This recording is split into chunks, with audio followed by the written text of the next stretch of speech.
How's it going, guys? Today I'm going to be talking about my favorite films of 2023. I already released a video covering all the different films that I enjoyed throughout the year by different categories. I'll make sure to link that down below. But today I'm talking about just the 10 that really made this a phenomenal year for me.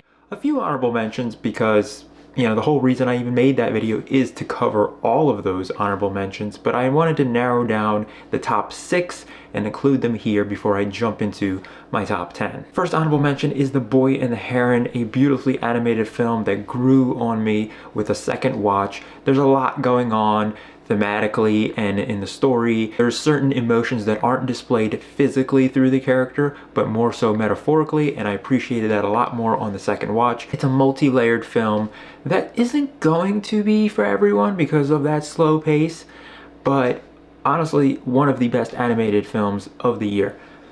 Then we have one of the stronger biopics, Blackberry. Was not expecting anything at all, especially when I first started watching it and seeing Dennis from Always Sunny in Philadelphia in one of the leading roles. I almost didn't take it seriously, but as the film progressed, I got really into the film, and it was just a blast. From the soundtrack, from the acting, to the energetic story and the flow of everything. It was one of the stronger biopics I've seen this year. So much fun. Definitely check it out. It's an interesting story for sure. About Dry Grass is a Turkish 3-hour film that's very conversation heavy. It follows a professor who finds himself in a very difficult situation, being accused by his student for inappropriate conduct. And that is not mainly the focus of the film. Its focus isn't how he got into the situation, it's how he deals with the situation. It's definitely an interesting character study.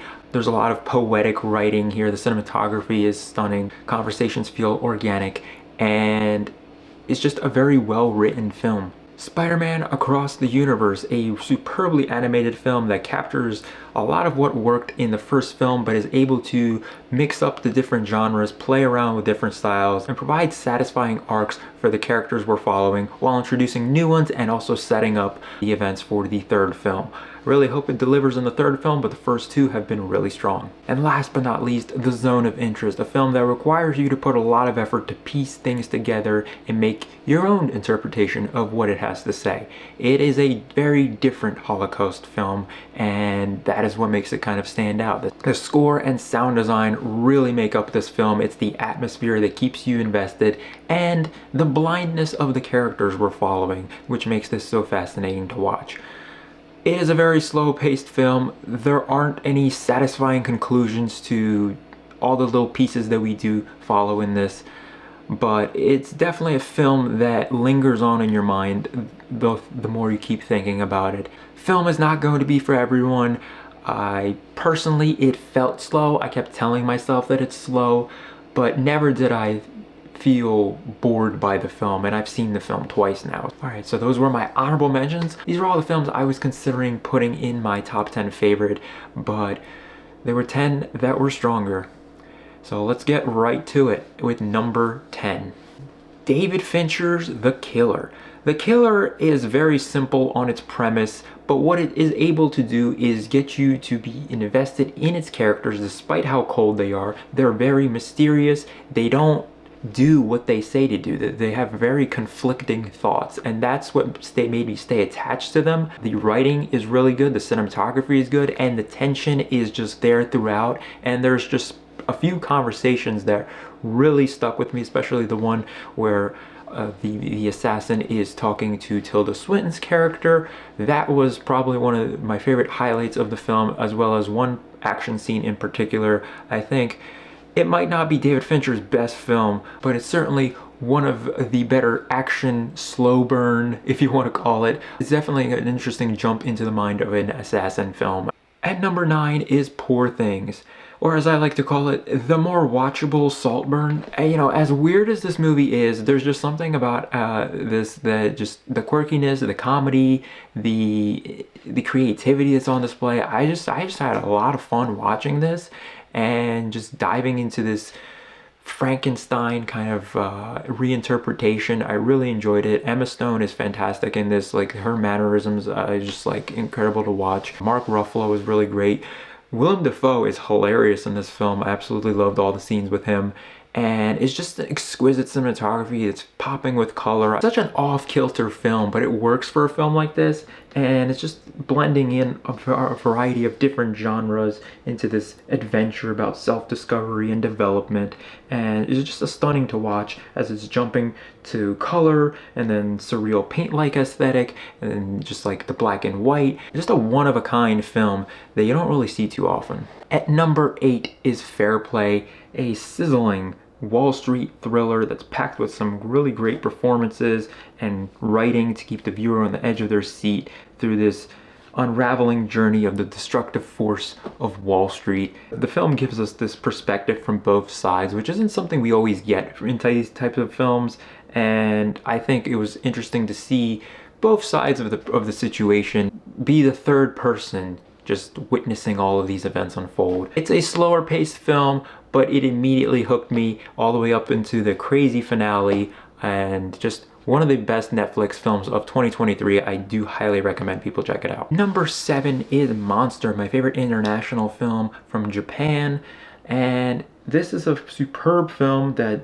dives into the subconscious thinking, giving us different perspectives and pieces of the puzzle as we gain more insight into the story and reevaluate what we see with each passing act. It's a tender film and just one of the standouts because of its structure. Definitely recommend it.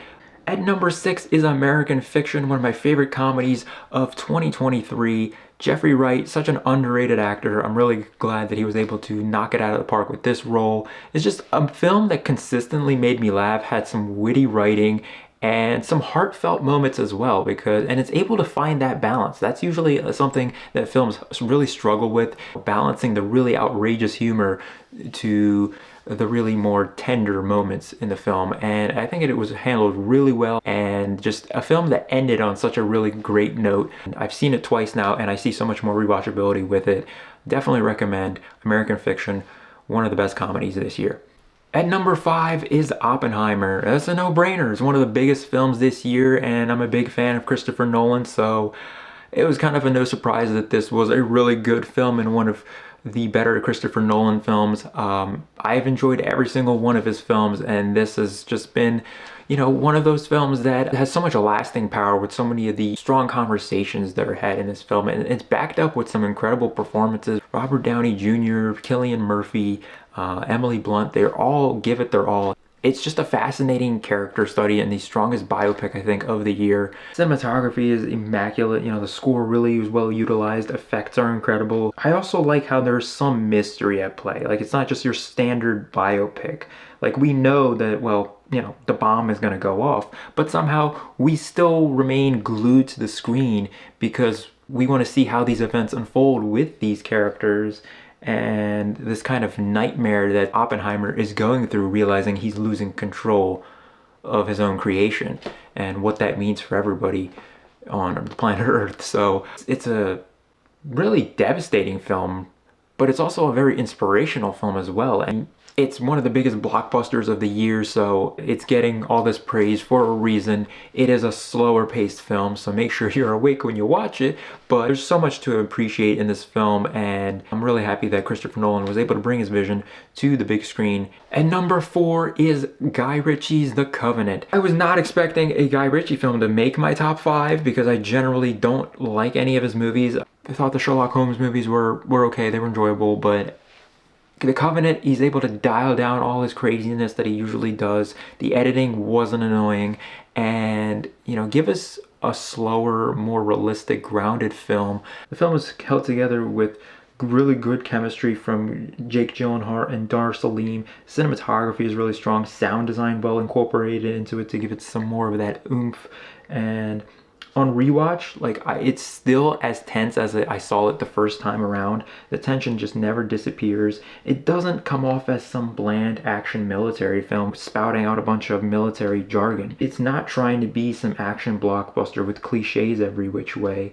And for me, that was a surprise. It's based on events that could have happened. It's not based on a true story, but this nonetheless was a very superb film that easily was one of the highlights of 2023. A film that I kept coming back to and thinking about.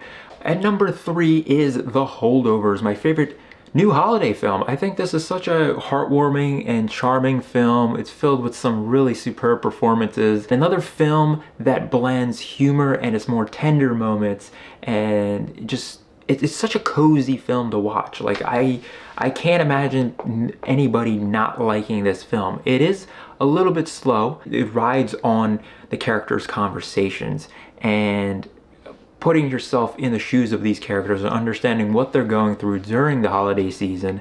And each person has their own struggle and their own baggage that they're carrying, and that's what makes these characters so interesting to follow, is because they are all flawed and they're all stuck together during this holiday season. You have some really genuinely funny moments between these characters and how they work things out. All around, just a superb film. One of those feel-good movies that anybody really can appreciate, and comes strongly recommended. At number 2 is Mission Impossible: Dead Reckoning. This was up there at number 1 for the longest time, and it's very surprising because this is the 7th film in the franchise. It's kind of routine at this point. We already know it's going to happen. It seems like Mission Impossible is never impossible. It's quite frankly very possible. And what is it that makes these films work? Because, you know, clearly the Fast and the Furious films are not working for me, so there must be doing something here. And, you know, aside from just the stunt work, the score, the sound design, I think those are just things that help elevate this film. But this film also always looks to increase the stakes, and those stakes just keep topping everything they do in the previous film. And I feel like this is what keeps it fresh, which is not something I could say about many franchises this deep. If anything, they decline and they stay like okay maybe, but never better. For me, this was a perfect film because I couldn't really think of anything wrong with it, because it did its job. It sold me on the action, it sold me on the emotional angle of certain characters in this film. You're watching some really crazy stunt work happen, but somehow you still believe it and you feel the danger is there. This is a franchise that is doing action right, and I'm constantly amazed that I'm enjoying this, because I went into this film thinking, it's gonna be all right. You know, there's no way it's gonna be better than anything that we've already seen, and it's gonna start getting stale, and it wasn't. Really happy to say that, because generally these things don't work out this way. And at number 1 is my favorite film of 2023, and that is Killers of the Flower Moon. It's a Martin Scorsese film. Martin Scorsese sure likes to make long movies. The Irishman, I really couldn't sit through that. That was such an overly long film. It was so dry, I couldn't get into it. But with this 3.5-hour film, time flew by. It felt like 2 hours. I was really invested in the characters. Like them or not, they were interesting people to follow. It was just a very heartbreaking and dark historical epic that is covering a very important subject matter that has been slowly erased in America's past. And just the writing is very palatable. The performances are excellent all around. You know, it's got gorgeous cinematography. Production all around is fantastic. Costuming is great. Makeup and the editing. I like how it slowly builds, you know, layers to each film. Like, you know, something is lurking. You know, something bad is going to happen. You know, the way the movie starts, it just starts showing you everyone who's died. And it's like, how do we get here? Robert De Niro has some of the best monologue in this film, and just like immediately captured my gaze the minute he showed up on screen, and anytime he showed up on screen. Story, like I said, was riveting from start to finish. No scene felt like it didn't belong or outstayed its welcome. Score is very upbeat, and everything felt tense all the way up to the ending. After the film ended, I just wanted to know more about these people, and it's a film that made me want to look deeper into the history of this and see what happened next with these characters. In all, such a fantastic film. I really have no issues with it. It took me a second watch to really just completely be satisfied with everything that unfolded in the film, and comes highly recommended. I mean, it's definitely a difficult film to sit through. It's covering a very dark subject matter with Native American genocide. It's a really well executed film, and my favorite film of 2023. It's really highly recommended. It's a long watch. It's very conversation heavy, but you know, if the writing is good, if you're engaged in the conversations in the film, and you're just invested, time really just goes by and without notice. And that's what happened with this film. Yep, that is my top 10 picks for my favorite films of 2023. Be sure to leave your top 10 down below. I know it's been a jam-packed year. There's just been too many good movies. Everyone's top 10 list, I'm sure it looks way different, and I'll be curious to see those top 10 lists down below. Make sure to support the channel by hitting that like and subscription button down below. I'll be sure to link my best films of 2023 by category video where it covers all of my favorite films that I saw in the year. And be sure to check out my Letterboxd account. I'm not as active on YouTube as I would like, but Letterboxd is the go-to spot to see every movie that I watch. I log all my thoughts down below on there, and that is the place to really stay in touch. So be sure to follow me on Letterboxd. I will leave a link down below there as well. And as always, thank you so much for watching, and I'll see you next time.